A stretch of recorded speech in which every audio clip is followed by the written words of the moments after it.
जरा असं ऊन पडलं ना कडक तर व्हिडिओ बिला येतोय बरं का भडक. नमस्कार मित्रांनो, जय महाराष्ट्र. नर्मदेहर आपण पोहोचलो होतो नारंड गावात. बंडू शेटची वाट बघत होतो. बंडू शेट आले भाऊ, ते म्हणले घरी चला. मग इंटरनॅशनल रस्त्याचा सामना करीत कसं बशी गाडी इकडं इकडं करीत एक चिखलाचा रस्ता जाऊन दुसरा खडीचा रस्ता आणि तेव जाऊन मस्त पैकी वावराच्या काढाने आपण पोहोचलो त्यांच्या घरी. जय हरी नर्मदे यार.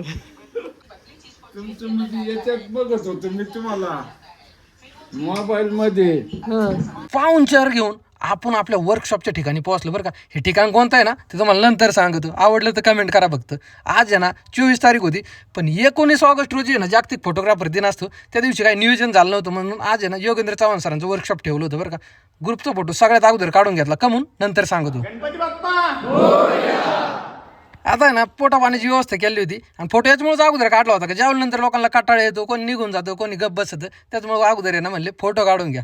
त्यानंतर जे प्रॅक्टिस सेशन होतं ना त्यासाठी काय झालं नाही ना, कॅमेरे नव्हते आणले, त्याच्यामुळे त्यांनी मोबाईलमध्येच फोटोग्राफीची प्रॅक्टिस केली. पण काय हरकत नाही, ज्याला जसं जमतं त्यांनी तसं केलं पाहिजे. गोटू शेट आले त्यांना सांग थोड्या गप्पा झाल्या. इकडे आहे ना फोटोशॉपचं थोडंफार नॉलेज देण्यात आलं.